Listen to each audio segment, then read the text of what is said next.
My name is Joe McGivern. I'm the chairman of the Holyoke City Council's Finance Committee. Welcome, everybody.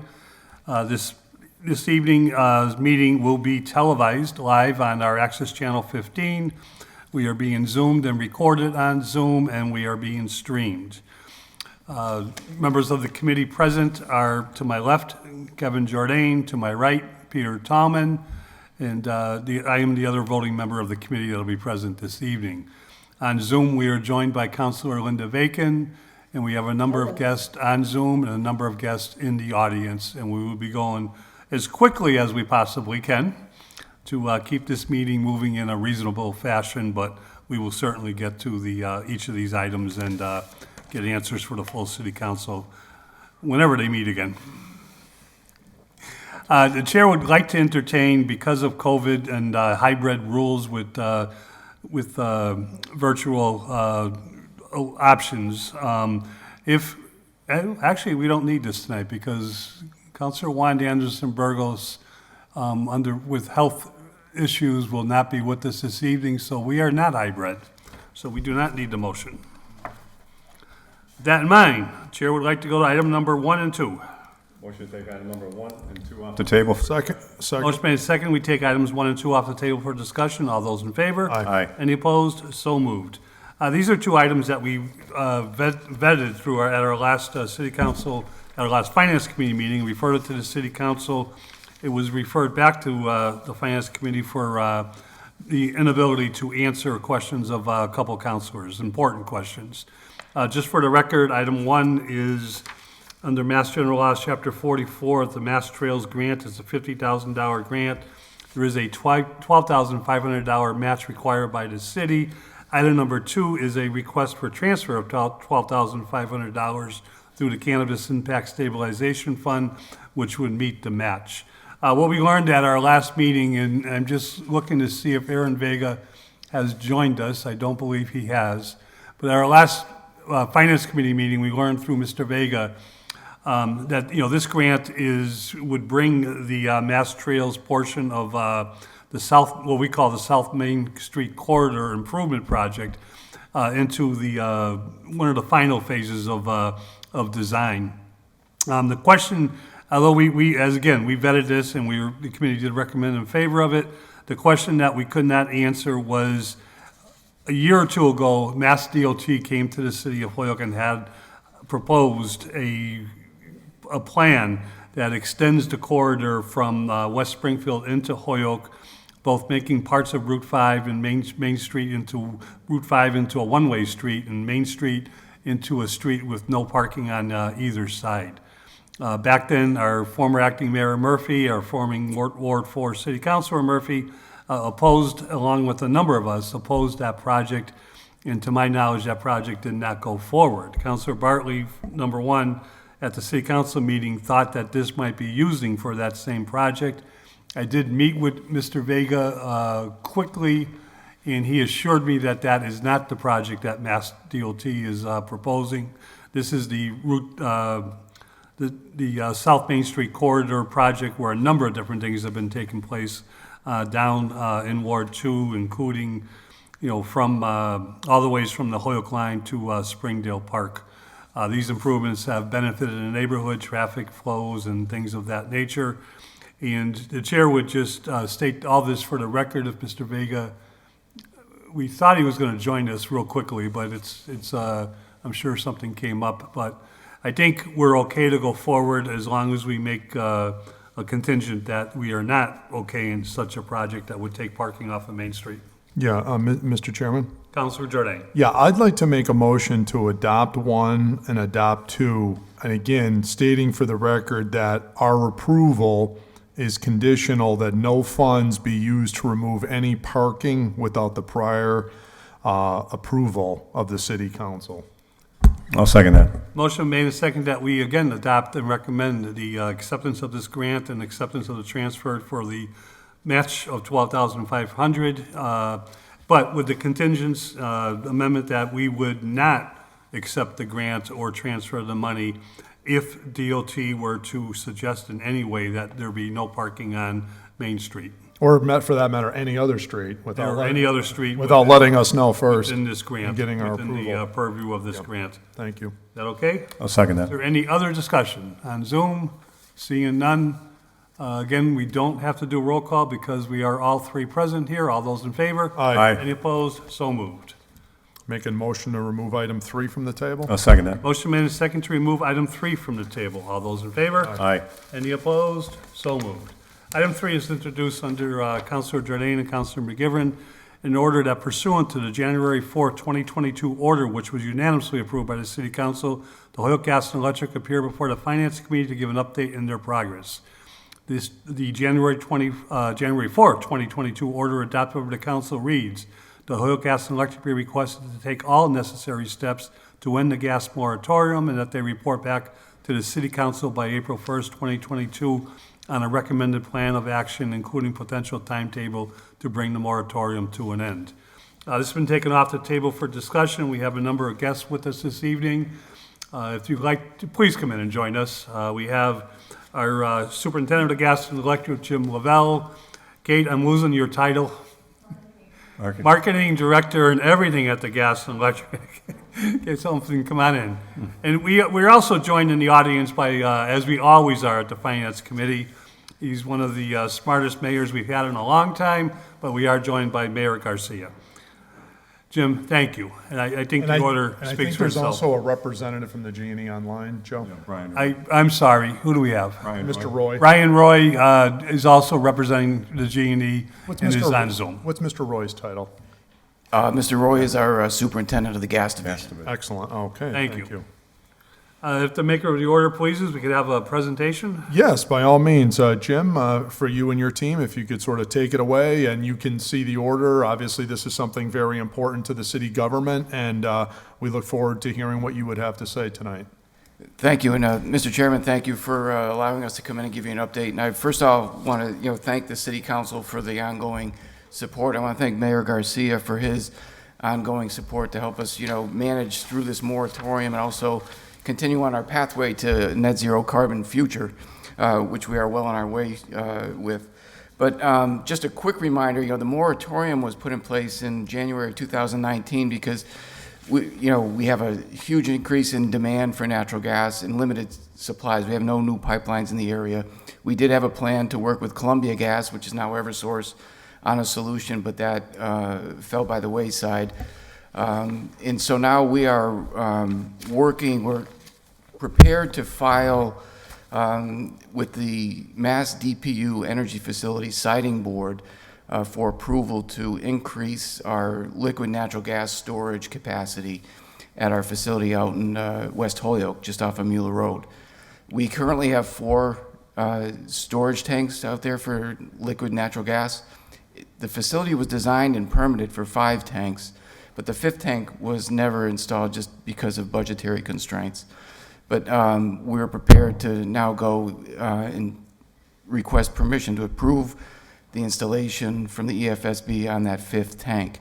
What that will do is it will give us the capacity and redundancy that we need to get through this interim period here, and also be able to entertain requests for new natural gas services.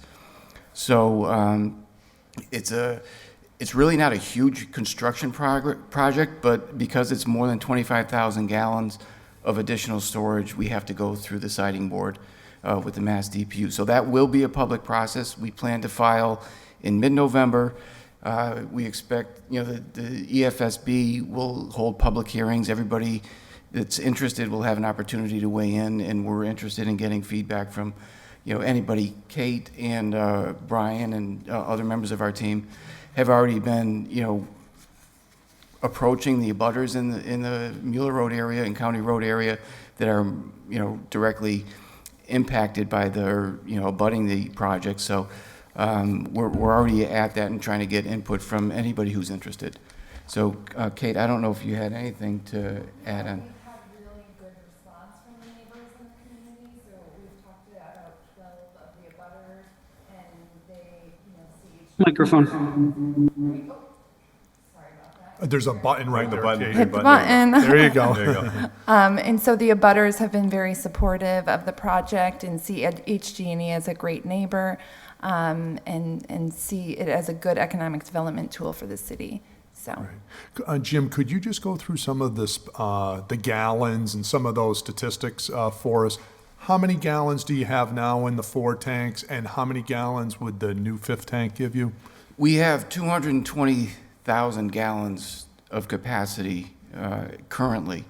The new tank would be, we're proposing a 70,000, So about 30%. a little bit less than 30% Okay. increase Okay, in great. capacity. And what that will give us is, so right now, because we're so dependent on that facility on a peak winter day, it's really a reliability project more than anything, because on a peak winter day, about 40% of the city's heating load is carried by that liquid natural gas facility. And so if there's ever an interruption with the pipeline, that would be an unfortunate situation. So this additional capacity will give us just over 1 full day's of storage capacity to carry the city, to give us time to, address any pipeline interruption situation.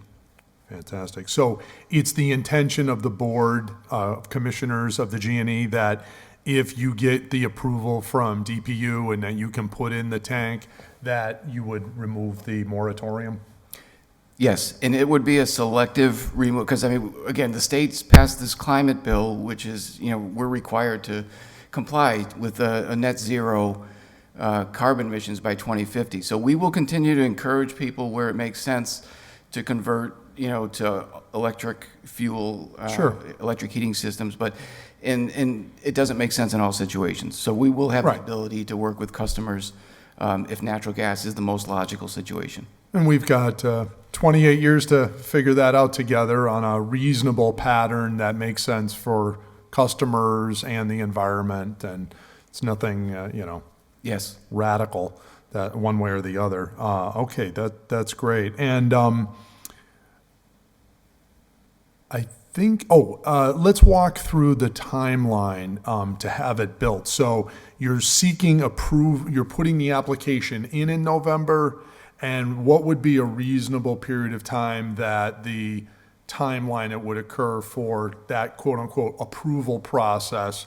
And then you would get some sort of decision, maybe some point in 2023, and then you would be able, the board would be able to take a vote. Could you just kind of walk through that timeline a little bit, please? Yes, and it's still preliminary, Of but our course. best guess right now is the EFSB process will take approximately 1 year. 1 year. And we're looking at about a 2-year construction cycle, but Okay. there's still supply chain issues that we're working through and looking at ways to mitigate some of those supply concerns. Okay. Right. So it's a 1-year approval process, and then once you get that approval, about a 2-year construction process? Yes. Okay.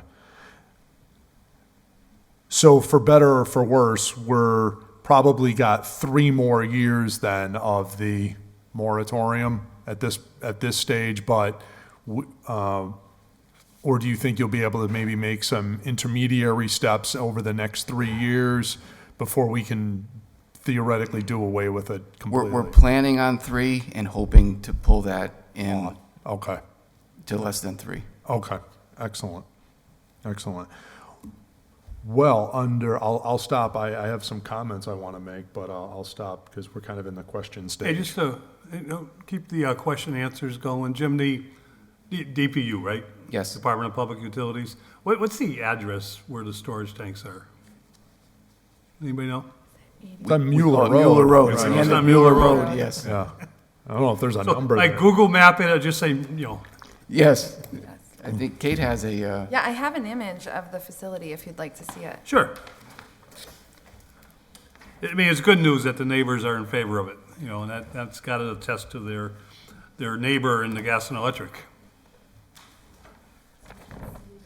Oh, so, Okay. Okay. Wow. wow. So it's those 4, and there'd just be one more that would look like that one, basically. You would never even know.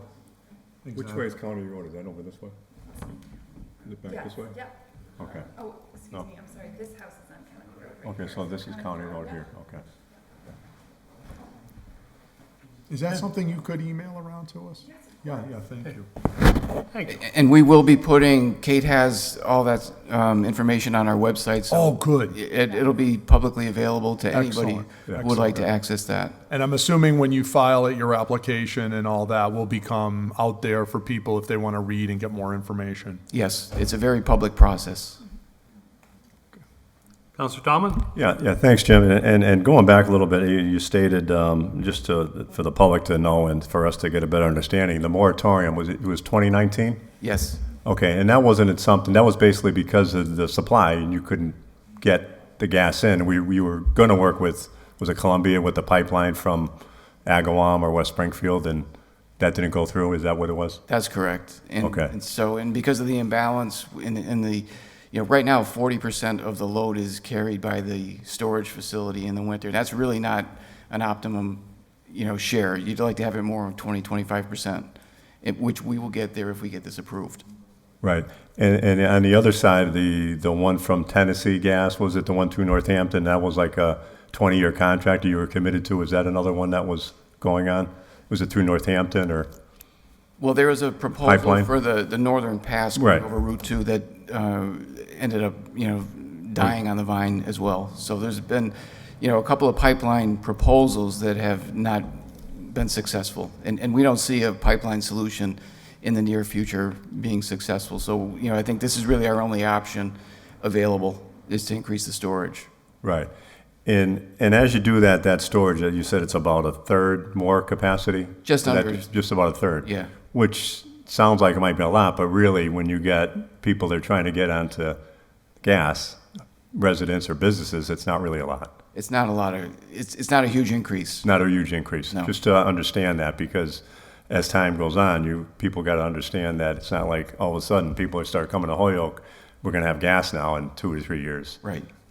You may, and it, as you said, it's supposed to be selective, where you're still trying to get people to conserve, energy, with different things that you're working with, different energy savings.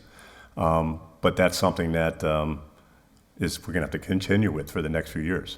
Yes, and there are a large number of customers that heat with oil or propane that would like to go to a cleaner fuel.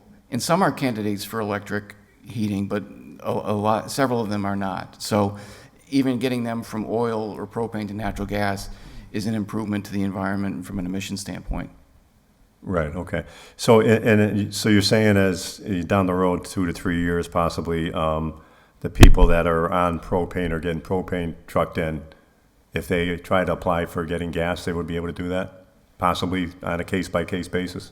That's correct. And we would, again, encourage, and, we've got energy efficiency and conservation incentives and also electrification incentives. So if they are candidates for the cleanest fuel, we'd like to steer them to that. But natural gas may, in some cases, be the cleanest fuel that makes sense. Okay, thank you. Counselor Bacon? Thank you, Mr. Chairman. First, I'd like to thank Jim and Kate and Brian and other members of the team for being really transparent on this project and coming out into the ward and talking to folks about it. So far, I think I've only had one constituent reach out to me, and after conversation was very happy with the project. And one question that I have is, I'm wondering, given the hardship relative to business development and people even with gas service to their home not being able to add appliances, is there any opportunity for us to shorten the approval timeline under any kind of a hardship argument, or I'm just wondering? I think we're going to learn a little bit more about the process, Counselor, as we get into the filing stage with the EFSB. Okay. I can appreciate that it's a pretty detailed question at this point. But I think I appreciate being updated, and you're out early on it. And as we go along, if we just keep the dialogue going, I think that'll be great. But it seems that this essentially being a completion of an earlier approved project, I'm sort of hoping that it'll have an easier approval path than perhaps another application might. So I'm happy you've gotten positive feedback and that I have also, and I look forward to a successful project. Thank you, Council, and we thank you. appreciate your support. So any further discussion? If not, Councilor Jordan. Yes, thank you.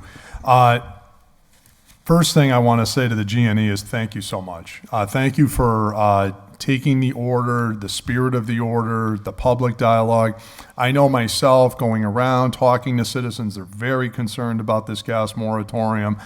The impact to them, the impact to the development of the city from a business and residential perspective is very, very concerning. We have enough things going against us, if you will, that maybe other communities don't have. We don't need to have one arm tied behind our back with this gas moratorium. And I know this was not something the G&E wanted to do. It was something you felt compelled to do. But be that as it may, I am thoroughly impressed with your proactiveness to listen to those concerns and to work hard to just come up with solutions. And that's what we're all here trying to do. We all have, I think, the same goals, which is to reduce, all of our collective carbon footprint and to support the environment. But at the same time, making sure that we're doing it in a reasonable and practical way. That it's not Holyoke alone. This is part of a larger national conversation that's going to require a lot of national resources if it is the will of the nation to go in this direction, because Holyoke was designed to have natural gas heating our homes. We don't have, and I think people would be stunned to learn what the sheer cost if it was to provide electric heat to everyone if we went away. And I don't think a lot of citizens are prepared financially to go to heat pumps or some of these other alternative, maybe nice but expensive alternatives. And so natural gas, of which this nation is an abundant supplier of, and as I've even come to study natural gas and the sources of natural gas from the earth and the fissures in coal and all of the sources of where natural gas comes from in the United States, it's amazing the absolutely massive and plentiful supply of natural gas the United States has, as we are also with coal. And we certainly want to utilize those resources for the benefit of the American people. And when we have an opportunity here to do that, it seems a tragedy to me to then be forced to have people buying propane tanks for their homes, these other dirtier energies being delivered by dirty diesel trucks and all. I mean, it just seems odd to me that we would be going in that direction that is more harmful to the environment. And I know myself as a natural gas customer that heats my home, and I know there's how many approximately homes that heat with natural gas? It's quite a many 11,000 households in Holyoke that heat with natural gas. So that's a lot of people. That's the abundant supply. And these folks are counting on us for that constant, steady, reliable supply, which has been the hallmark for years of the Holyoke Gas and Electric. I think one of the things you can proudly take credit for as a department is, despite a lot of people having electric outages and disruptions of service, we don't see that with the Holyoke Gas and Electric. I think I saw a statistic recently. It was something on the course of a year. It was like under an hour of interruption of electric service at the Holyoke Gas and Electric, I believe, whereas other communities face these kinds of disruptions of service, and your department does not. So obviously, none of this surprises me because you're extremely well run. A credit to you, Jim, and your team. But as we move forward with this, if there's anything that you can do to shorten either the construction phase. I know your hands are somewhat tied on the approval. There's only so much you can do there. But whereas it almost seems like it's, just by Kate showing us the picture, I mean, it's almost like there's the two spots where you're ready to put the tank down on it, and it's just one more of those. It's almost like, gee, can we start building the tank now and have it ready for a year from now, and then put a pipe in to connect it?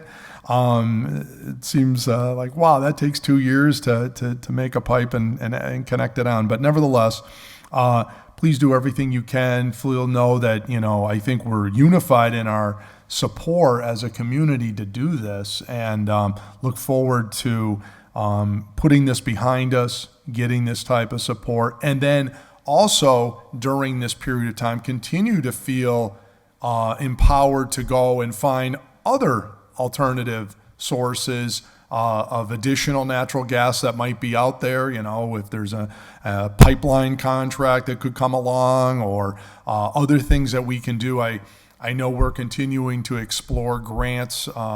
Right now, I believe we're going to convert Dean School off of natural gas, and we got a grant to, I believe, put in heat pumps and things of this nature there, so that would draw down the demand for natural gas.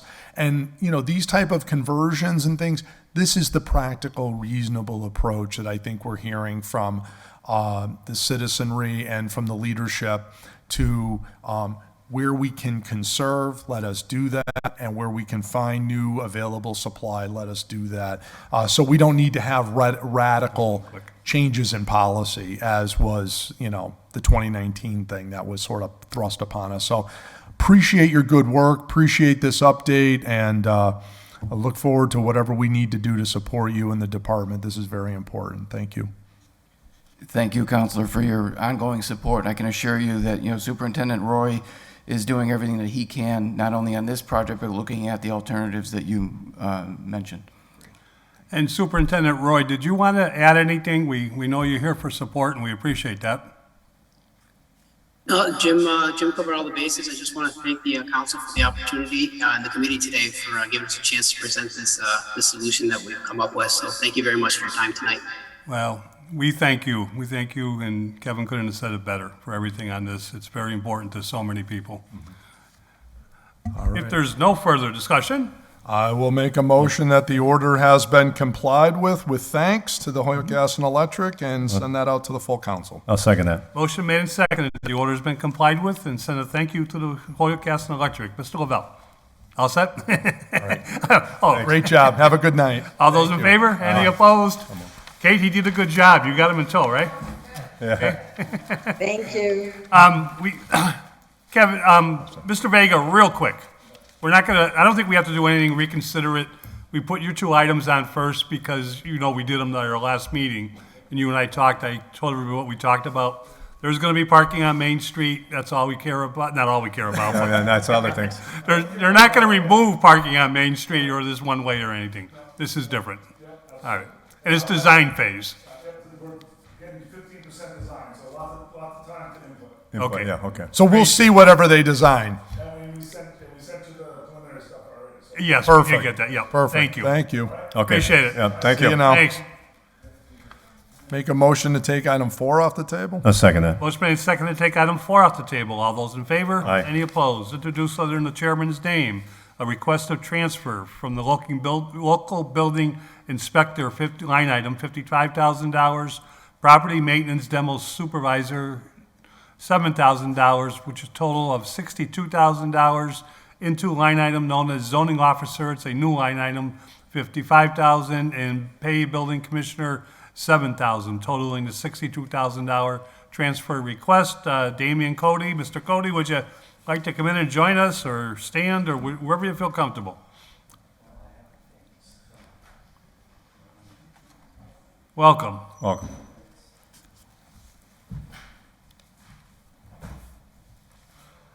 Damian, I think you know the drill. If you can walk us through this. Okay, thank you. Thanks. Thank you. We got a couple on Zoom, but we'll get them copies. And you got your green buttons on there? Okay, good. All set. All set.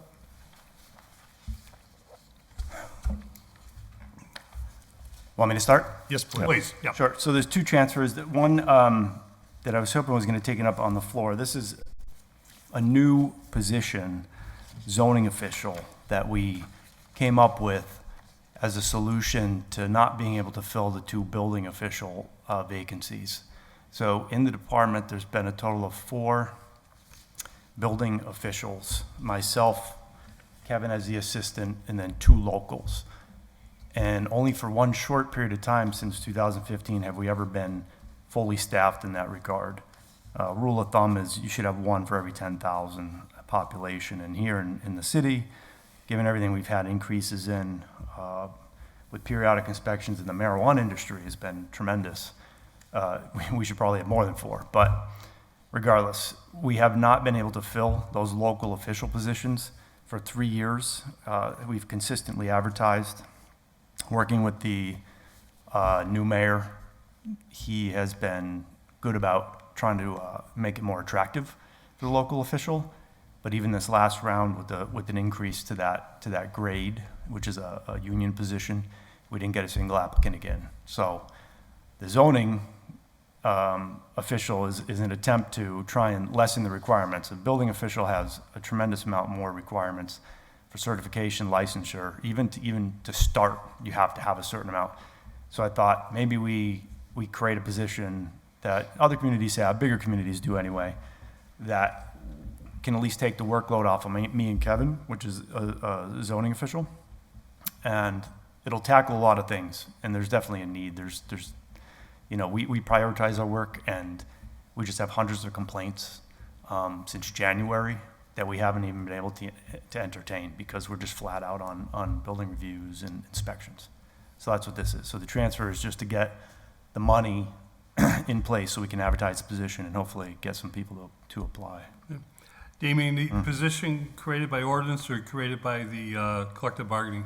Collective bargaining, the city solicitor felt it was best suited to be in the professionals and Okay, supervisors. so we'll be a member of the association. Yeah, the MOA was signed on that, and I don't actually have a copy of that, but I don't know if it matters much. I drafted a draft job description and sent it over to personnel for them to review it. So I looked at other communities and did my part on that end. They did the MOA, and I could just tell you it's a grade 8, so it's 48 to 63 currently. So I think the transfers for 55, and that was, of course, that was a while ago, so that would be more than ample to hire anybody in that range, but. Discussion? Councilor Jordan? Yeah, Damien, good to see you. So now you'll go from 4 to 5. There's no candidate in mind. This is just for us to create the job, fund the job, and then you'll go out and hopefully get somebody. That's correct, and the intent wasn't to go to 4 to 5. It's actually, if we have to get one person to fill one of those 2 vacancies. And so we're still going to hammer away and hopefully get a local building official because we have Okay. that need. This was just taking the money out, which I think there's about $135,000 for the 2 local building officials, still in the account. Haven't spent a dime of it. So there'll be plenty to hire one. And it's not to replace one of those. It is to replace one of those financially for now. Okay. Sure, yeah. Let me just be clear on the bodies. You have how many people working in your department now doing inspections? 2. 2, that's it. So Myself you and have Kevin. 4 positions, but 2 vacant.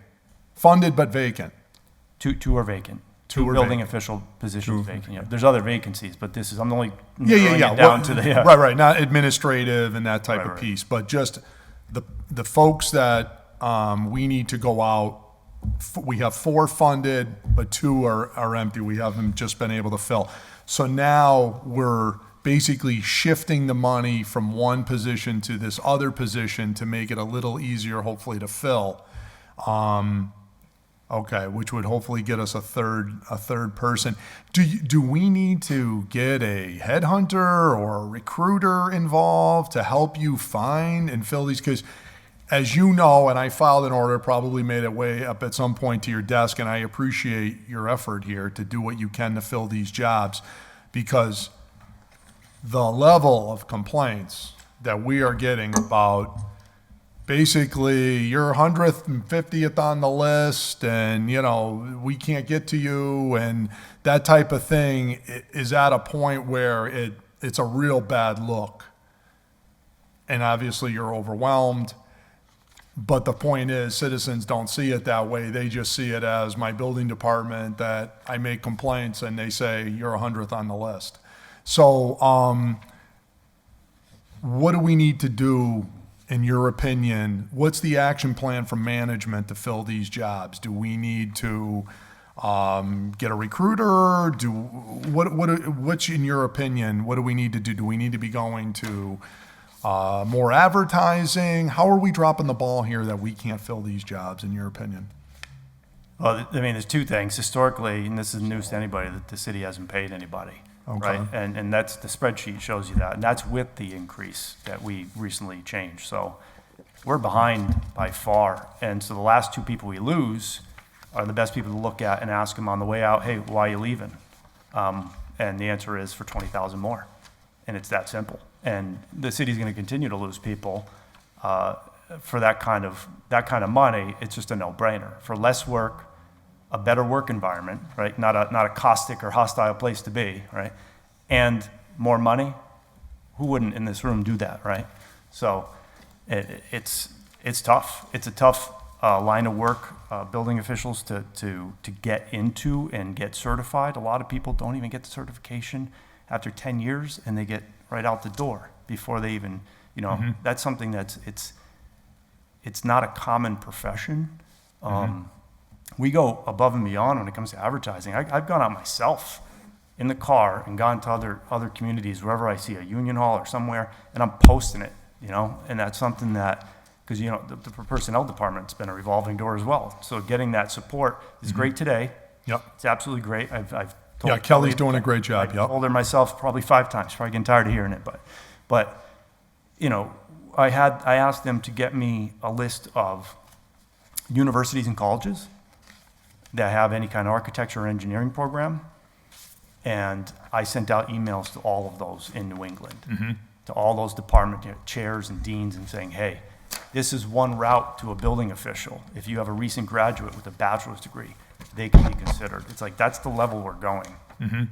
Not one person emailed me and said, hey, I'm kind of interested in this. Not because the pay is low. It's, again, your backdrop is Hoyok. You said it earlier in the context of something else. You know, we already have a lot of other things going against us. One more thing is, and we're going to pay you less, right? So, you know, I've been here 11 years, and I'm behind all my Peers. yeah, my peers by a tremendous amount, and it's not a complaint. And I've told this to Josh as well. It's like, you know, I took the job knowing what it is, but if I leave, nobody's going to take this job. Just like it was the year before I was here. There was nobody here. It was a state receivership. Now, thank you for this chart, doing the salary compare. But as it relates to the 2 inspector positions, it seems that we are consistent with what the others are paying. This one says 70,000 is the average. We're paying 70,000. The other one says 67.8. We're paying 65. So that one probably needs to go up a few thousand. Those are ones we've changed. Yeah, the electrical inspector is the only one that's actually on par. Other than, and again, just to be clear, Mayor Garcia has agreed to change. So the local inspector was increased to a amount. It was 50. So for the last 3 years, it was 50. So we got it at 63. Still no applicants, but that's not the average. So this position that we're talking about here, okay, it says 66.4 is the average for a zoning official. So, Building. yeah, I mean, Well, I can only speak for myself, but I would be okay with adding another $3,000 to each of those 2 jobs if that meant we're consistent with everybody else. You know, that would be fine. I guess we need to figure out what we got to do, because failure is not an option here, right? I mean, we cannot go years of just not filling these jobs. I mean, I don't know what, either if we collectively don't know, then personnel, I know the mayor comes to all our meetings and he's here once again. I'll defer to him to come up with a plan to fill, to find candidates. Yeah. So, if we have to go up a few thousand, we got to go up a few thousand to pay the positions. Same with, it would appear, the assistant job too as well, and for that matter, your position. We want to give competitive salaries for sure. Now, you mentioned the hostile place to work. I don't know if you quite meant it that way, but do you mean, when you mean it that way, you mean, is it tough? It's tough to be a building official in an older industrial city like Holyoke, or do you mean something else, like working in city government here in Holyoke is just generally hostile? Like what's? Oh, it's all the above. All the above. Historically, yeah. I mean, I've been bit by a pit bull on Okay. inspection, and you're walking through needles and syringes every day. You want to see Holyoke, go through the alleys, right? Right. And that's part of my job, right? That's Right. part of our job, is to go into abandoned buildings. I found 2 dead bodies in my time, myself, before the police or anybody else. That's just the nature of the business. Right. And then reported it in, right? So people have no idea what we do, no idea. Yeah. And it's like we're doing the same hazardous material work that the fire department does, but we don't get the benefit package with it, right? Which is early retirement and everything else. The same exposures. I'm called out to every emergency that has to do with some kind of, vehicle strike into a building. So every week there's something, right? Nobody has no idea that we do that. I'm not paid for it. It's no overtime. It's just a base salary. Yeah. And to be clear, because you mentioned the zoning official is not on that chart, just to be clear. That's just showing you. Oh, then what? We're discussing this position. Then I see the highlight. I just highlighted the local. The local. This is the solution to find a creative way to fill somebody in the office to take a lot of the work that we do. Me and Kevin do, and any local building official would, is just taking the requirements down a notch. And also, the projected salary will be less than the local building official. That's why the transfers for 55. So the range is 48 to 63. By the so just to be clear. Oh, So I this see. is all started with. So you have a funded local position, and let me back up now, because according to this, you have 5 funded positions in the budget. No, Currently. just 4. Just 4. 2 vacant local building officials, looking to defund one and transfer the money into a new line item for a zoning official, which will only work on ordinance and complaints and Do zoning. you have a funded electrical inspector position? Yes, and we've had, because we have that increased, we've had a person, best person we've ever had. It's great. Okay, so like, you do have an electrical inspector? We do have an electrical. Oh, okay. Yep. And you do have a plumbing inspector? We do. Okay. Yep. Oh, I see. So this chart is a little, and then there's you and Kevin, and then you said you had 2 local building official positions, 63,000 each. When the that folks are were working funded. here, they were making in the 50s. But yes, they're funded right now. Currently, we could hire 2 people at about 65. Okay, 2. So we have 100 and whatever in the budget. I don't have my Right. budget There's right in a front of me. surplus for sure. Okay. And, all right. So theoretically, if everybody was full, we'd have 1, 2, 3, 4, 5, 6 people. With the plumbing and gas inspector, yes. Yeah. Yep. Okay. All right, very good. And, all right. So what I will say is, I think the city council and the mayor are extremely sensitive to your situation. We want this, what's going on right now is unacceptable, okay? We're not okay with we'll get back to you, your 100th on the list. By the way, we have to do something on the customer service side of that. Even if that's true, we got to package it in a way that the citizens don't feel like, I literally get people like, why do I even call your office? Because they feel like just disregarded, and again, I can see it through your lens to say, you've got this mountain of work and you don't have the people to do it. So it must be extremely frustrating. So I'm sensitive to that. And I don't want to cast judgment on the whole thing, but what we need to do is get you the resources you need to do the job you're capable of doing. Okay, that's our job, working with you to do that. And we need to have a real action plan that figures this out over the next 30, 60, whatever number of days to turn this around. Conversely, we also need to, once we do get these folks to say, you know, I hear you, we want to get to this, we're going to do our best that we can. And I don't know, can we get temporary services? Can we hire a temporary firm, or anybody offer those kind of services that we could do that to bring in on an interim basis? Well, that's already been worked on. So, yeah, again, all the above. It's unfortunately, you know, the amount of complaints that come in, a lot of people don't like hearing because they don't like hearing it. They don't want to be told we can't do it or we're not going to, because a lot of complaints are they want the city to do their business, right? So it's get between them and their neighbor over something petty, you know, and then as soon as that happens, the other neighbor complains. So just to be clear, not all things, no matter how much help we get, I'm still going to make decisions that are unfavorable to some people. They're going to be, I'm sorry, you know, this is a civil dispute, contact an attorney, end of story. And there's an appeal process, right? So I was happy to give people the legal appeal process and say, if you don't like it, call up attorney so-and-so and file a suit, right? We do contract services. One of the things, and that's where when people are making these complaints, it's, hey, I need this taken care of. I need my neighbor's fence is falling down. You got to come out here right now. You know, blah blah blah blah. And it's like, no, boom. And then the fire department calls and I'm gone to an emergency, right? So can't be in two places at once. Got to file paperwork. Our law department's been, you know, totally changed over until recently, right? So if there's no law support, there's no point in enforcement. There's just not. I can tell you that. If I could do all the things in the world. Written tickets, we get to court.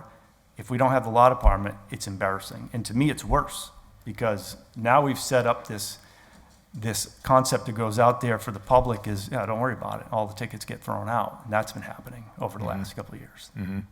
So loss in that department is critical to us doing our job. So contracted services, yes. I've spent the last few weeks getting somebody on board.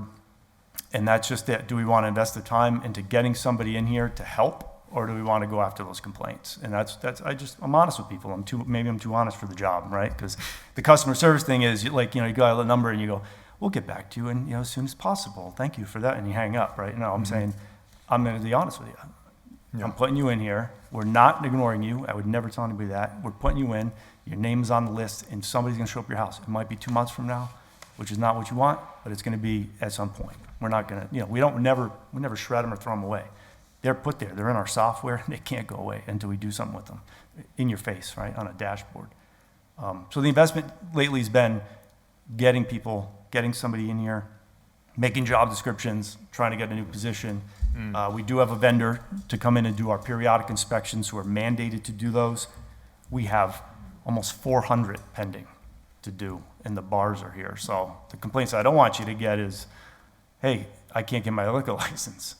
You're going to hear some complaints real quick on that. You know, that you're shutting down businesses instead of, you know, dealing with somebody's fence. So there's definitely a priority on that. I hear complaints from different people relative to illegal businesses, business inspections, those type of things, getting to those. You know, we issue all kinds of permits. And one of it, like for the marijuana, is a thing. We've got all this money now for impact funds. Let's use them to have somebody going around doing all these inspections, right? We put out all these conditions on these permits. Who the hell's actually checking into making sure all these things are happening? We happened to have a hearing the other day where landlord X comes in and says, this guy ain't doing all this stuff. You know, he's doing this, he's doing that, he's putting signage here where he's not supposed to, blah, blah, blah, blah, blah. But, you know, if it's a matter of the money for that piece of it, let's do it. As far as people running illegal businesses out of their homes that they're not supposed to be, you know, whether it's a construction business or who the hell knows, and they got all kinds of trucks and different things like this. You know, neighbors buy a residential neighborhood. They didn't buy to live next door to, and they're really counting on your department to come up there and say, that's not okay. Do you have a permit to do, you know, do you have a permit to do that? Absolutely. You know, that kind of stuff. So all I'm saying is your office is so key to our future success because we can't do it without your department. So, you know, you've got our attention to give you the resources. I think everybody wants you to succeed, and just let's take the football and get it into the end zone here, you know? Just let us know what we need to do to recruit, to fill, to get it done, get that backlog down, and I don't think there's a lack of funds to make this work. It's, because it sounds like some of these positions have been empty for a long time now, right? 3 years. Yeah. 3 Well, years. 2015 is, we've only had one. We've only filled both for a very short period of time. There was an overlap where both those seats were filled. Damien, is the MOA signed? I believe so, yeah, I don't have a copy. Okay, I'm not sure. I'm no longer an officer of the PSA, so. Okay, no problem. I'm not sure if we received a copy. We don't vote on the MOA directly, but we do need a copy of that before we vote on this. But that's just a matter of having the law department get it to us if they haven't already. I'm sure the mayor's already signed it. So, he's like, Okay. I'll talk to Lisa tomorrow, but if you see her, just mention it to her. Should be no problem after the explanation this evening, but just so we have a copy of it. Counselor Tubman? yeah, just to reiterate, Kevin, I understand what you're going through, and I been down to your office once or twice in the past couple of years, and I know the work you guys got, and you just don't have the help. You don't have the bodies. And to get them, you know, whatever we have to do to support that, because you are a vital department, and I know it's not easy. You know, when you're working, you know, I worked in a post office, you got 25 routes, and you only got 15 people to deliver those routes. You can't get it done, you know, and I think it's important that whatever we do is, as far as salary, I know that one position, you want to keep one building official, right? And the other one, the zoning. The zoning person is sort of like less education or qualities, but he takes some of the work off of you where you can go out and do some of the work off of you or Kevin to try to clear up some of the backlog of the work, right? Absolutely. But even getting that money in there, still you got to get the person. Right. And you've done everything you can to try to do that still. I mean, dropping off things everywhere. So I'm supportive of this. I'm just hoping that, we can get somebody in there. I don't think we're immune to it. I don't think we're the only community, but as you said, some communities pay a little bit more. Put the salary up there a little bit. Hopefully maybe somebody younger or somebody out of college, somebody, like you said, architecturally or engineering wise, to fill this position to really help your office run, because it just doesn't run without the bodies, with the people there. So that's all I have to say pretty much. Dave and I too will support this. Certainly, thank you for living within your budget, but being creative within your budget makes a lot of sense, and appreciate the job you, Kevin, and everybody does. I know it's a daily challenge, but it's so much needed, and thank you for the way you do it too. Much appreciated. Chair will entertain a motion. Motion to adopt. I'll second that. Been a second to adopt. All those in favor? Any Aye. opposed? We'll refer that to the next city council meeting, whenever that might be. Chair will entertain a motion. I'll make a motion to go over, take item number 6 off the table for discussion. Motion made second to suspend the rules and go ahead of schedule to item number 6. All those in favor? Aye. Any opposed? Introduced under the chairman's name, Mass General Laws 44, Section 53A, that the city accepts the fiscal 23 Library Services Technology LSTA Strengthen Families $10,000 no match grant, and establishes fund or method appropriate for the accounting of the receipts and all resources associated with administration of said grant. It's off the table for discussion. We have Maria Pagan with us. Maria, come on in. Maria and I were talking before the start of the meeting, and we haven't had a road show for the finance committee at the library in some time, and Yeah. if it wasn't that all the cameras and all the technology was here, I think we're overdue, so we'll see what we can do in the future. Maria, thank you for all the work you do, and could you walk us through this grant and just tell us the great things you're going to do with it? Well, the grant came about back in May. I was approached by M.G.L, the Massachusetts Board of Library Commissioners. Microphone, yeah, that green light. Wizard of Oz got you again. Yes, I saw the green light, but it was the not eye in the right. sky.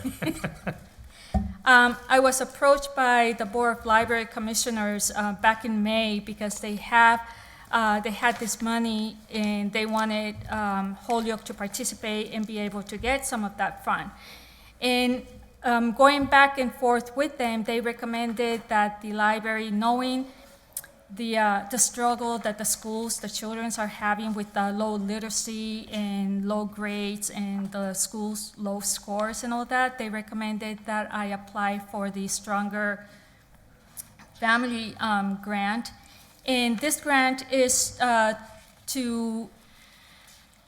the library to work with the partners that we already have in the community that have to deal with the health, the education, and the welfare of children.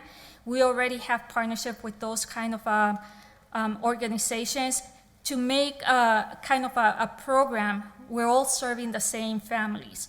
So working with those programs, come up with a good kind of programs for the families where we can encourage the parents to be involved in the health part of the children. If the children are not healthy, they're not going to go to school, they're not going to be able to learn. If the child does not feel safe in school, in the neighborhood, or at home, that's also going to be stressful and they're not going to be able to learn. And then also in regards to the education, be involved in how the child is doing in school. And if they need extra help, then the parents, to encourage the parents to be involved in that part and help them how to help the child. Whether it's not everybody knows how to teach, even though we as parents were the first teacher of our child, but not everybody knows how to teach. So with this grant, we want to show the parents other resources that they can use, like the online resources the library have, or the other organizations like Homework House, that they do the tutoring, and some of the other organizations, that if you do not know how to help a child with a certain assignment or subject, which resources or where they can go and get that assistance, and not just say, well, I don't know. And it's a way of empowering the parents to be involved in that, because it's very important. If the child has a program going on, like my daughter went to Mater Dolorosa, and they had a lot of programs going on with the children where the parents would go in and see the child perform here or do little things like that. If the public schools are doing things like that and the parents are not showing interest that the child is doing a sports or they have an art show, and if the parents are not involved, the child is going to say they don't care, so why should I care? Right. And then in regards to the education, partnering with the different schools and letting them know about the different resources that we have that they can make use. We have a program online that is MCAS, and that is the MCAS test that the child can be practicing. If the child doesn't learn within a whole year a certain subject like math, then they take two weeks before the MCAS test, and you have to learn this, and they go over and over. The child's already stressed that they don't know it, that they can't understand it. And then they have these 2 weeks where they're trying to enforce it. You have to learn it, you have to know it. By the time the tests come, they're so stressed, they're so nervous, they fail. But if the schools make use of that program that we have on a weekly or monthly basis, and they put the child to do kind of the test, like a practice test throughout the year, they can figure out which child needs more help and start early on helping and making sure that that child understands and picks up and moves on with the rest of the kids, and then they'll be stress-free at the end. That's the hope. But the program is this grant is to work together with the different organizations and empower the parents to really focus on the education, because if the child succeeds in school, they'll succeed in life. Break the cycle somewhere. Yeah. Maria, thank you. I wasn't sure what to expect, but I always expect good when you come in to see us, and this is fascinating, and I'm glad, not only glad that the Mass Library Board of Commissioners reach out to you, but that you're taking advantage of this, and it sounds like a great way to work with parents and families and, of course, to benefit children, but wonderful. Is there any discussion? Yeah, just a Counselor Jordan. quick question. Maria, in terms of the school department, do they, at certain grade levels, do they have a day at the library where they bring the students, say, the 5th grade class, or it's part of the 4th grade curriculum? I know when I was in elementary school, we would go to the library. And we would learn, and this is the Dewey Decimal System, and they would say, what are your interests, and try and find a book on the shelf on this certain topic to sort of learn, and this is what a library card is, and this is how this all works. You see this building that you drive by all the time.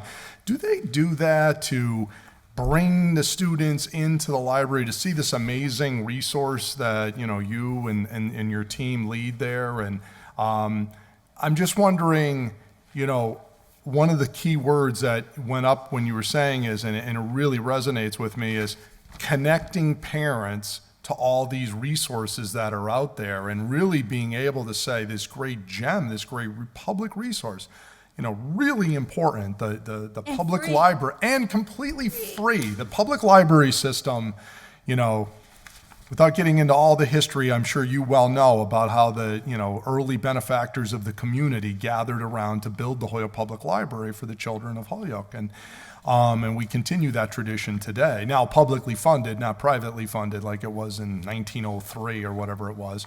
But one of the things that I'm just wondering, are we really connecting citizens? And it seems like the school department would be the best vehicle to do that, to bring the children in and really show them at a young age the ropes.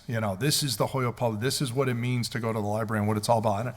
Are we doing, or could we do better on that? Once upon a time, the library had what is called the library instruction, and we would have class coming to the library, and we would show them how to search in an encyclopedia. It's not the same as searching in a dictionary. The things like that. And then we also show them about the almanac, how to search in the almanac, and how to search the card catalog, like your fingers do the walking, and then how to go around and find the items that you're looking for. For years, that have not happened. Now with the busing, and the kids are too far away, and money's for the bus to be able to bring the kids, it's always an issue. It has not happened for many, many years, I'm sad to say. The closest one that we have is Lawrence School.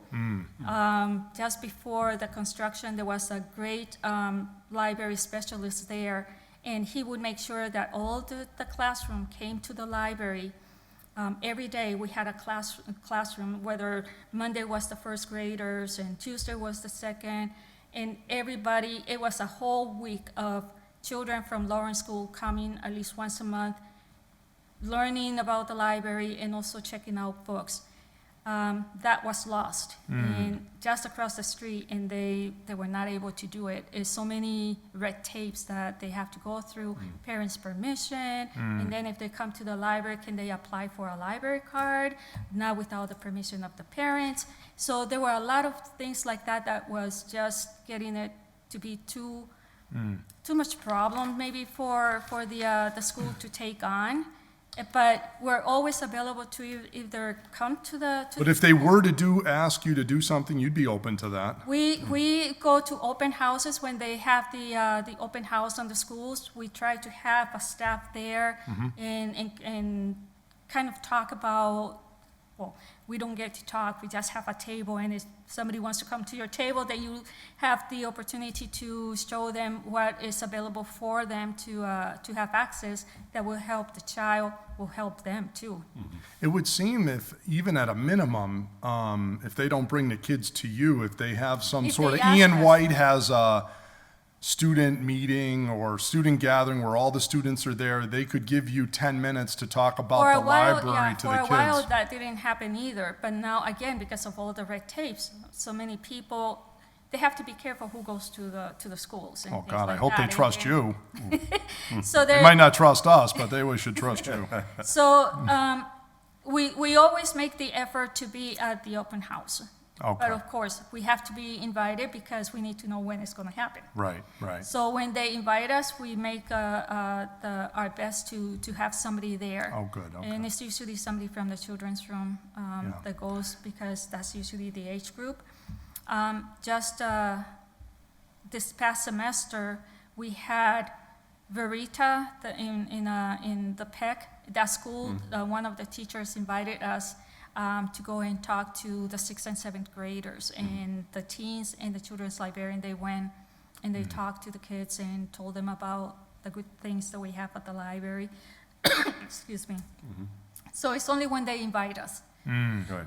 Excuse me. Interesting. You know, with our literacy challenges and all that goes with that, we'll have to think about what more we can do, you know?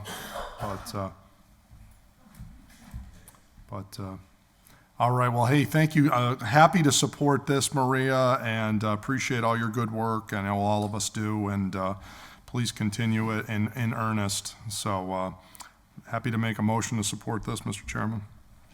Councilor Tomlin? Yeah, just be brief. Thanks, Maria, for coming down. I'm very much in support of this grant. You spoke on parent involvement. That's so key today, and with our students, and collaborating with other agencies, the education and the health of our children. Like you said, if somebody's healthy, they're going to go to school. If you're doing well, if you do that MCAS thing every month, or instead of 2 weeks before they have the test, you're going to be more prepared. So anything like that, I think, is great. And with this, whatever you can use to to strengthen the bond between the parents and the students, I think is a key, and the children. I mean, I know when I was a kid, if you had an art show or a science project or whatever, your parents showed up, or you had a night where your parents should show up to meet the teacher, PTO and all that. It's so important. It's important. The kids do better if they have that That's elder support of the parent or the people that are taking care of them. So I'm very much in support of this, and I wish you well with this grant. Yeah, thank you. And also the parents, sometimes they don't know where to go for certain help or assistance. So, excuse me. So usually having a program that they can learn about that. We also have, because of COVID, we also have a chat line with tutors. So after school, if the parents know where the child is lacking, they can just sign them up in the computer and chat with a tutor online. Yeah. Thank you, Maria. We welcome Councilor Rivera. Is he Rivera? Counselor, how you doing? Is there any other discussion for our grant proposal here? I'll make a motion to approve the $10,000 Strengthen Families No Match Grant. Second? Motion made second to approve the grant and recommend that to the next available city council meeting. All those in favor? Aye. Aye. Any opposed? So moved. And I Thanks. have one question. Yeah. The other grant that we had for the $50,000, that is till the end of this month, and you asked for a report in regards to that grant. Do you want that a written report, or how should I? Yeah, written, it doesn't have to be, a lot of detail, Okay. but just how the grant benefited the library, how you used it. That was an order Councilor Bartley had filed years ago that he just would like to see, and we all agreed that we would see feedback when grants, are exhausted at the end. Okay, so that one goes till September 30th. 30th, Then okay. I do a report to the Board of Library Commissioners. Yeah, or and just October file it 15th. with, you can file it with the city clerk and we'll get it. Yeah. Okay, great. Okay. Or Yeah. I'll email it to you all. Thank you. Okay. Very good. Thanks, Maria. All right, thanks, Aye. Maria. See you now. Motion to take item number 5 off the table for discussion. Second? Motion made second, take item 5 off the table. All those in favor? Aye. Any opposed? Our administrative assistant did reach out to Sean Gonzalez. This is a request by Mr. Gonzalez for the Board of Health to transfer $1,000 from his line item known as substitute nurses into overtime. Mr. Gonzalez is an out of office response from his email, so we think he might be out of office, perhaps. He's in a meeting next door. Okay, well, if he wants money, So I make a motion, we table item 5. we'll table it and see if he can get over here. By the way, did you notice all this other stuff about injured on duty? that's- That must be a typo or whatever. No, it's a copier machine.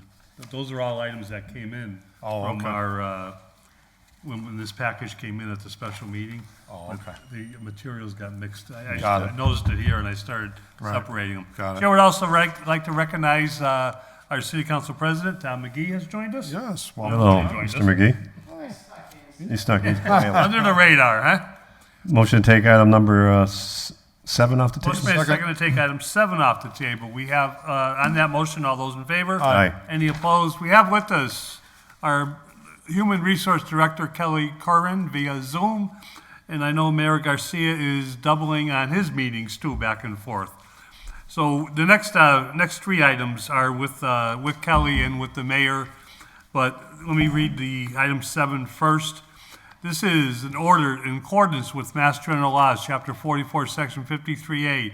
The City Council hereby accepts the provisions of the fiscal 23 Best Practices Compact Program, Employee Benefit Cost Evaluation, and Recommendations. This is a $25,000 grant, no match. We're being asked to authorize the establishment of a fund method or appropriate for the accounting of the receipts and any expenditures of all resources associated with the administration of said grant. It's off the table for discussion. Mayor Garcia and Kelly Curran are with us. Mayor is in person and Kelly is via Zoom. Mayor, Kelly, anybody want to take the lead? What's the agenda item? item 7. Item 7, this is $25,000. the $25,000 grant. Best Practices Compact Program. Yes, there's community compact resources we were able to leverage through the Commonwealth to help with some of the work that Kelly's been working on the personnel side. Kelly, if you just want to talk a little bit about these 2 grants and what they're supporting.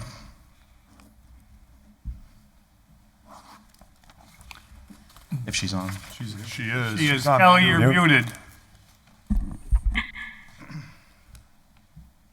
My computer's playing tricks on me. Can you hear me? We can hear you now. Welcome. Great. Thank you. So the first one is the employee self-service. As you all probably remember, we discussed the No, PACE that's the assessment. second one. That's the second one. We're working Oh. on the employee benefits cost evaluation. Yep. Okay, sorry. So we are going to do an analysis of the benefits, and the mayor found a funding option, which is the grant that he just said, to cover the cost so that we have up-to-date analysis of what different options are for the employee benefits, specifically health insurance, to make sure that the city and the employees are getting, you know, the most affordable and best health insurance services. We're also looking to possibly use some of those funds to evaluate our workmen's comp situation and how we could have a safer workplace to reduce workmen's comp claims. Did I cover it all, Mayor? For that grant, and we're only talking about that one? Just to Yeah, talk well, about if that we do one. one at a time, I think it'll be, yeah. And so this is big for a little while now, since December or so, maybe, Councilor Jourdain and Yep. myself, Councilor Jourdain and Kelly Curran have been meeting regularly to understand our current health insurance benefit for the city and evaluate other options and how that transition looks like, should we transition, and ultimately kind of just led to this conclusion of doing some sort of deeper dive analysis to kind of finalize what we're concluding on our end, just to be sure. Of course, when you're doing this kind of work, this level of analysis requires a funding, which through the Commonwealth of Massachusetts, we've been able to request grant support, which, as you can see, they were happily to support. Mr. Chairman. Councilor Jourdain. Yeah, I also want to compliment the mayor too. I think he holds the Guinness Book of World Record for fastest approval of a grant. I mean, it was literally, we were sitting there in his office talking about, we really need to do this, and it was great. We had a great conversation. And then these two guys started, talking, and then they're like, hey, isn't there this thing? And the mayor's like, while we're all talking, he's literally like on the side typing up an email to some obviously important people that he knows and showing his clout and prestige. Literally by the end of the conversation, we've been approved. And I never seen anything like it. And he got approval for the $25,000 for this. It was extremely impressive. So this is great. This is to do good work relative to our continuing study on health insurance and workers' compensation, and this is great for the city and helps us to get the answers we need to make important decisions over the next 6 to 9 months. Any further discussion? Councilor Dominant. Yeah, I want to thank, I wasn't in the room, but I thank you, Mayor, for doing that, for getting this so quickly to us. It's important. I know you talked about it early on in your administration of trying to get the grants and trying to evaluate things that are going on in the city to make us a stronger city and to make the benefits for the employees really something that is reasonable and not too cost prohibitive. So thank you for that work, and thank you for showing up. I don't know, I've been here a lot of years in finance. I don't think you missed a finance meeting this year yet. It's all the meetings, so I thank you for being here. Maybe one, yeah, but. That was a school committee meeting. Okay. I can't miss those. But Yeah, right. But You're you're the here. chairman, It's- right? You're the chairman, yeah. I bragged to people all the time. I said, he doesn't miss a meeting, finance meeting, he's here, and that's important. That's a good indication of your desire and love for the city of Holyoke. Thank you. Thank you. All right, make a motion to be approved, Mr. Chairman. I'll second that. Motion has been made and seconded to approve the acceptance and funding of this grant. If there's no further discussion, all those in favor? Aye. Any opposed? So moved. Motion to take item number 8 off the table for discussion. Second. Motion made and seconded to take item 8 off the table for discussion. Introduced under the chairman's name, that in accordance with Mass General Law, Mass General Laws 44, Section 53A, City Council hereby accepts the provisions of the fiscal 23 Best Practices Compact Program. This is a Munis employee self-service implementation, $29,475, no match. We're being asked to authorize the establishment of fund and or other method appropriate for the accounting of receipts and expenditures of all resources associated with these administration of said grants. It's off the table for discussion. Mayor Garcia.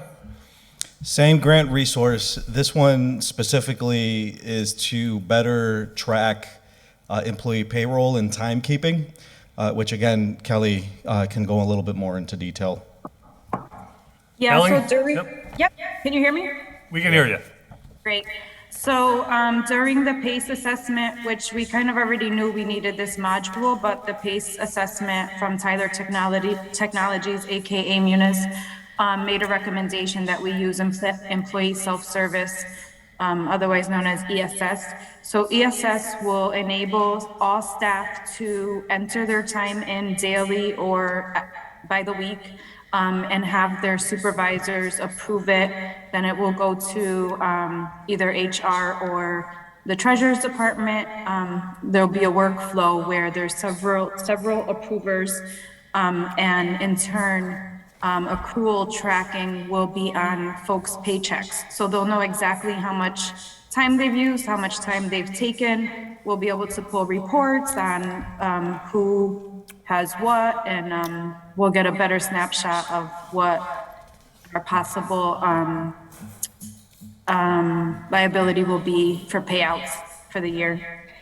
In addition, we'll be able to have paperless paychecks, paperless W-2s. Employees can log on and just see their paycheck. They could obviously print it if they want to, but I know many people just throw them away or shred them now. And then W-2s will reduce the amount of paper that we're mailing out, or I know when I was in payroll in the school department and now in HR here, we get tons of calls. People lost their W-2s and can we print some new ones? This way they'll have access to just see them on their employee self-service portal. There's a few other things that ESS can do, but we're trying to take it one step at a time. So that's our main goal for ESS right now. Kelly, a lot of this is, sounds like upfront cost to implement the ESS and certainly through Munis.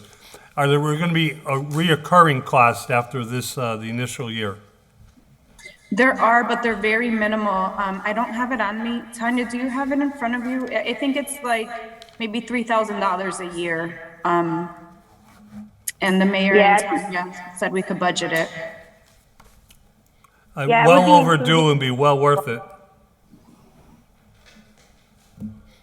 Is there any discussion? Oh, yeah, Mr. Councilor Jordan. Yeah, again, this is obviously a no-brainer, so obviously happy to support this, but it bears saying that how did something like these guys, either you're just making it look so easy, okay, but it's like we're doing all of this great work over the last 9 months or so, and it is so thoroughly appreciated, the work that personnel and the mayor and Tanya and everybody is doing to tackle these things that should have been getting done, and they're just laser focused on doing a great job and doing these things well and getting these things that everybody agrees should be done. And people would sit around and talk about, gee, we really should do that. They're literally getting them done. And that's just great. It's great to see. I'm so happy to support. I was so thrilled to encourage this to be done. And then they get the money and the grants to put this all together. It's just fantastic. And this is going to be good for employees.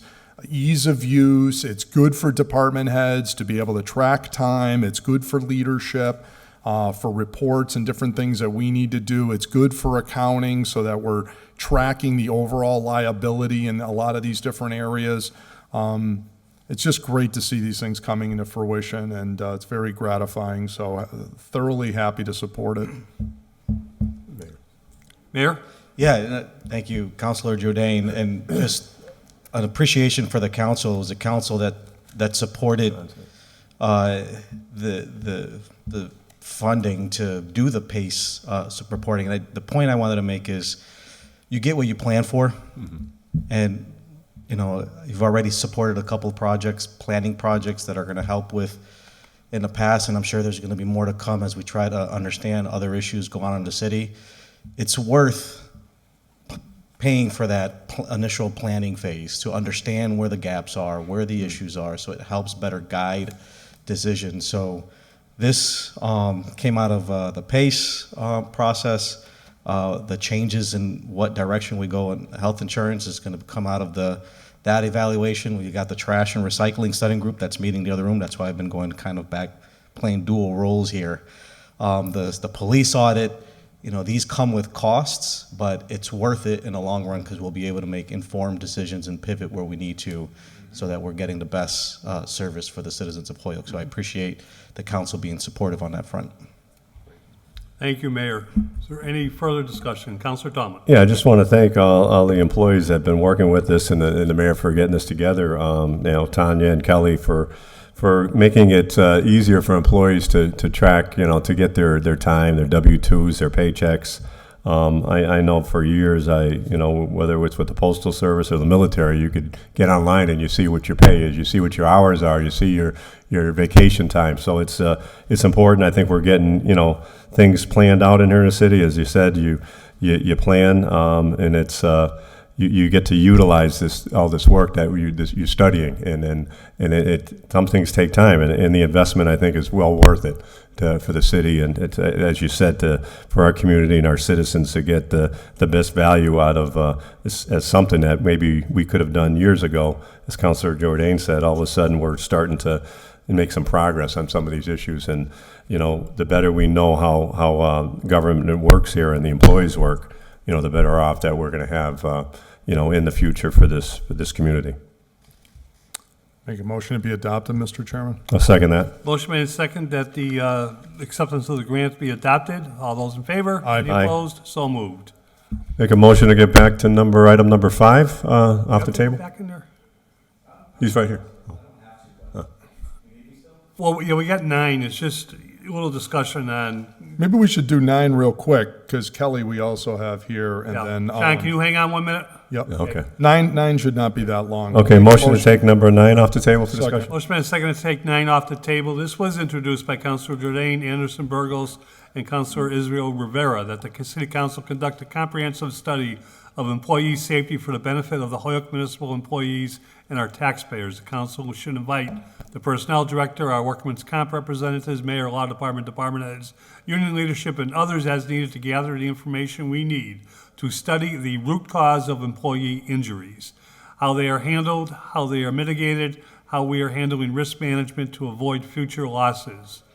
Our goal should be to keep employees safe, reduce lost hours, productivity, and overall cost to the city. We need to collect all relevant data, including a 3-year report tracking injury claims, workman's comp claims, injured on duty claims, and related.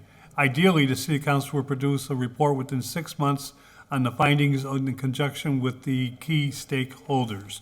The motion has been made. It has been adopted to take off the table.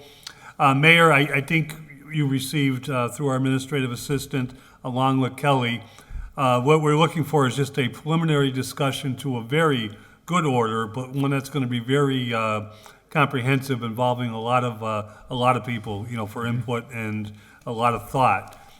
Thank you for sharing with us that there's been some meetings with Councilor Jordan, with Kelly Curran, and we're just hoping that you and Kelly this evening with Councilor Jordan and all the makers of this order and any city councilors can get a preliminary discussion to outline how we want to tackle this.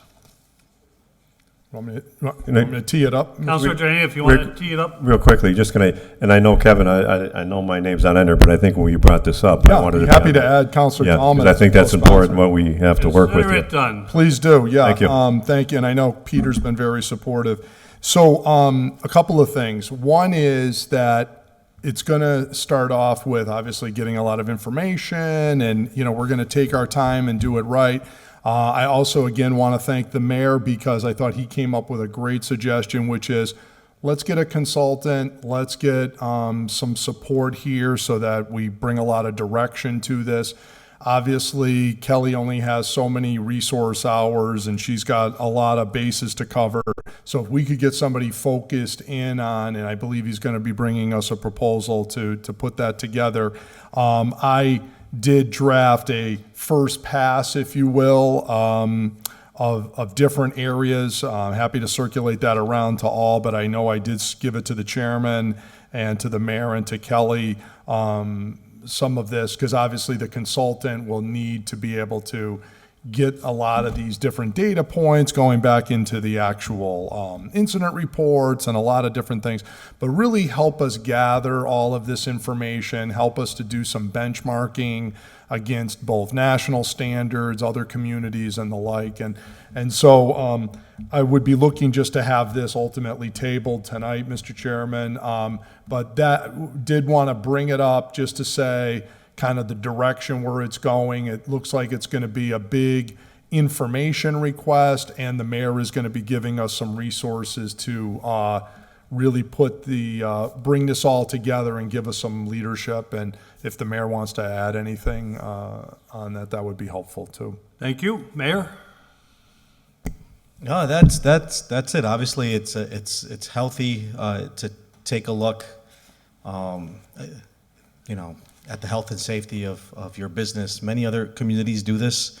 There are folks that do this level of work for cities and towns, and oftentimes just to have it improves your insurance rates, and to know that you understand what the work that needs to be done, and that you have a plan moving forward to make those workplace safety changes. So Councilor Jordan is certainly heading in the right direction here. It's just in a matter of, staying focused on it, getting the time and the resources and the attention on it so that we can move the needle. Thank you, Mayor, Councilor Jordan. I know the entire city council appreciated the maker of the order, Kevin for doing his upfront work and everybody for signing on. Because it is a lot of important issues in this one request itself. And I agree. That's why I asked, thought it would be best to have a preliminary discussion because it's going to be very comprehensive with a lot of information coming from a lot of different angles. And I too concur that a consultant at this point, would make a lot of sense. Kelly, did you want to add something? No, I want to thank Kevin for kind of leading it. We did start gathering the data as of July 1st before this was brought up because I realized that we didn't have any good data on it. So my staff have done a very good job of tracking the injuries, the dates, when they're expected to return, if they're out, and just how much their medical's costing versus how much their wages are. So we started that internally as of July 1st, but MassTrails is going to get us the data from the past couple of years so that we could see any trends and provide it to whoever ends up leading the work. Thank you. And we did get your email, I think, today or yesterday, and we appreciate the attached information that you've already forwarded to us. And I think it goes without saying, but it's got to be noted that maybe a year and a half ago, most city councilors couldn't tell you what MassTrails was. I can't even pronounce it sometimes. But now we understand the importance and how it works and how the system works. Councilor Jordan? Yeah, I was just going to add, statistically speaking, too, excluding the school department, we are spending approximately $1 million a year on these injury-related claims. So it is, I just want people to understand, it is a substantial financial cost to the city, and that also does not count, which is another area we want to kind of ask some questions about, is how much is the cost of all the disability retirements that also result from that too, because that is also not included in the $1 million a year number. So I'll look forward to the great work that lies ahead, and I think this is going to be helpful to all involved. So Suggest we keep it on the table? yeah, make a motion to table it, Mr. I'll second that. Second that we keep this on the table for future input. All those in favor? Aye. Any opposed? Kelly, thank you very much. Thank you, Kelly. Appreciate it. Thank you all. Good night. If we can go back to item. Motion to take item number 5 off the table. Second. Discussion. Second to go back to item number 5. All those in favor? Aye. Opposed? Request a transfer introduced under the chair's name of $1,000 from substitute nurses into the overtime account, $1,000 of the Board of Health. We have with us who's another person doing double duty this evening, our Board of Health Director, Sean Gonzalez. Sean, welcome. And you know the drill. If you could walk us through the request for transfer. Good evening. Yeah, so initially when the... Is it on? Can you hear you, or can you speak into it? Is it on? Can you hear me? No, you can. Better? Okay, thanks. I'm short. Did you want to sit? No, this is fine for me. So initially when budget time came around, I had initially requested $5,000 for overtime.